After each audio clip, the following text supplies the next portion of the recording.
La grâce et la paix par Jésus de Nazareth, le vivant, le ressuscité du troisième jour. Dois-je faire le jeûne de Daniel? Là, je bénis le Seigneur pour cette nouvelle vidéo. Et j'aimerais bien aimer dans le Seigneur nous parler d'un sujet, c'est concernant le jeûne de Daniel. Beaucoup d'églises, soi-disant de réveil, d'églises évangéliques, pratiquent le jeûne de Daniel sans comprendre le contexte du jeûne de 21 jours de Daniel. Et c'est pour cette raison, mes bien-aimés dans le Seigneur, que lorsque nous méditons les Écritures, il est important aussi de comprendre aussi le contexte, de se remettre dans le contexte aussi historique pour pouvoir aussi bien comprendre les choses et ne pas prendre des versets hors de leur contexte. Chaque jeûne dans la Bible était assimilé à un sujet, à un objet bien spécifique. On ne peut pas prendre le jeûne de Daniel et se l'approprier sans pour autant comprendre pourquoi est-ce que Daniel a jeûné.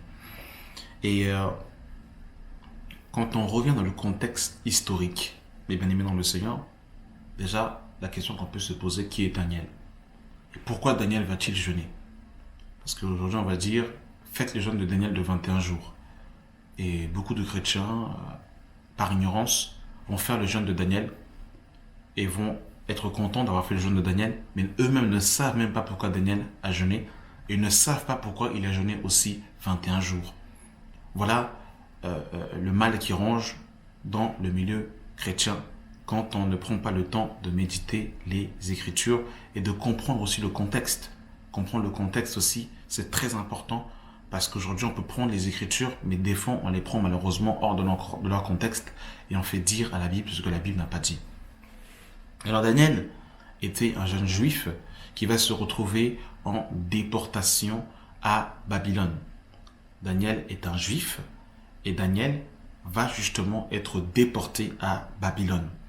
Et la question qu'on peut se poser, c'est pourquoi Daniel, justement, s'est-il retrouvé à Babylone? Alors on va lire Daniel chapitre 9 à partir du verset 1 et vous allez comprendre pourquoi Daniel va se retrouver à Babylone. Et même beaucoup ignorent et ne savent pas que lorsque Daniel écrit, Daniel n'est pas à Jérusalem quand Daniel est en train d'écrire justement sa lettre.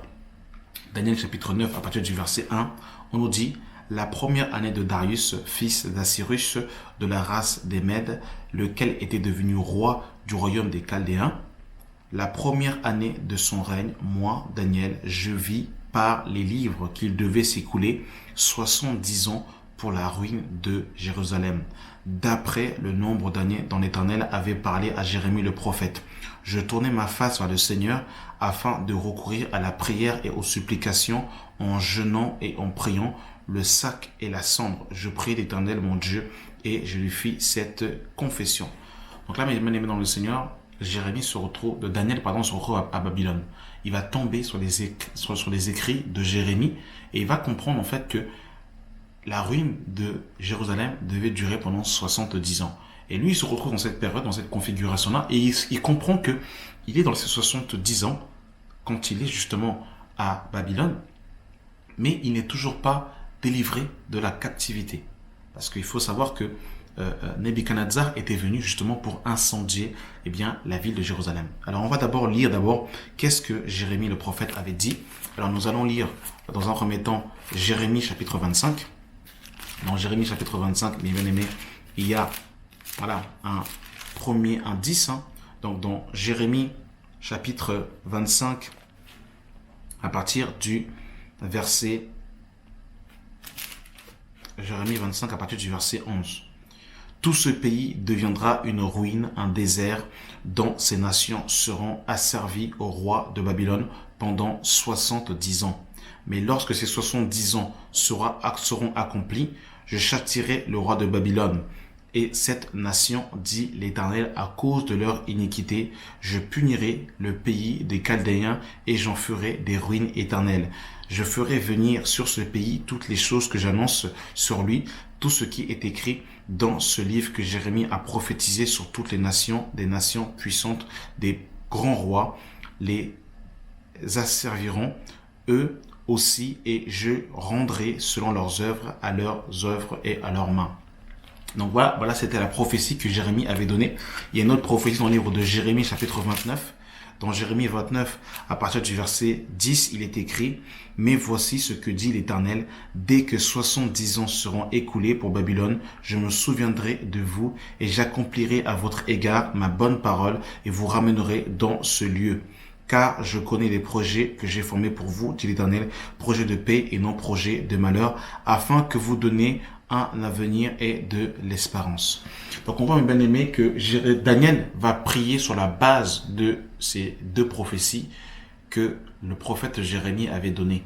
Et sur cette base-là, quand il va voir justement ces écrits, que les 70 ans, eh bien, avaient été annoncés, que, voilà, Jérusalem n'était pas,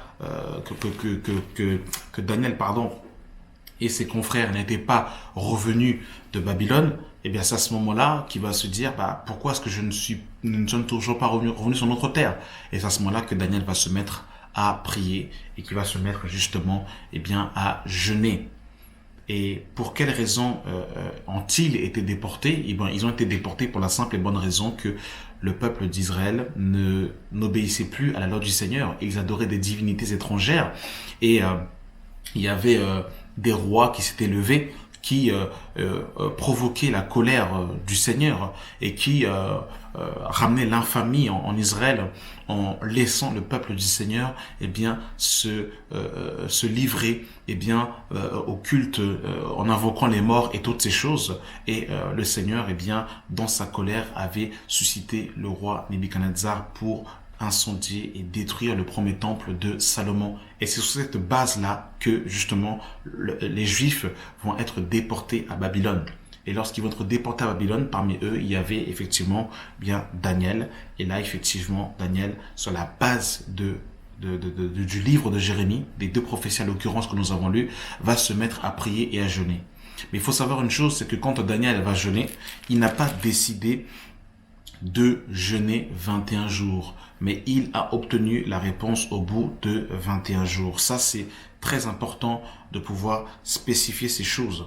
Et nous avons la réponse dans le livre de Daniel chapitre 10.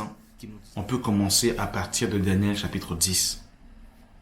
Et il me dit: Daniel, ne crains rien, car dès le premier jour où tu as eu à cœur de comprendre et de t'humilier devant ton Dieu, tes paroles ont été entendues et c'est à cause de tes paroles que je viens. Le chef du royaume de Perse m'a résisté 21 jours, mais voici Michael, l'un des principaux chefs, est venu à mon secours et je suis venu là auprès du roi de Perse. Donc en d'autres termes, dès que Daniel va avoir à cœur de prier, dès qu'il va commencer à prier, la réponse va lui être annoncée. Et là, l'ange dit justement à Daniel que lorsque il est venu, il a été résisté justement par le chef du royaume de Perse. Donc là, il y a eu un combat dans l'esprit entre un ange du Seigneur et littéralement un démon pour empêcher à cet ange justement de venir délivrer le message à Daniel. Et Michael est venu secourir cet ange pour que Daniel puisse recevoir le message. Donc c'est au bout de 21 jours que Daniel va obtenir sa réponse. Et c'est pour cette raison qu'il a jeûné 21 jours. Mais Daniel n'a pas décidé de jeûner 21 jours. Il n'a pas dit je vais jeûner 21 jours. Donc c'est dans cette perspective-là, mes bien-aimés dans le Seigneur, que Daniel a jeûné 21 jours. Donc on ne peut pas aujourd'hui prendre le livre de Daniel. On ne peut pas aujourd'hui dire je vais faire le jeûne de Daniel de 21 jours sans pour autant comprendre pourquoi est-ce que Daniel a jeûné. Daniel a jeûné pour une situation bien spécifique.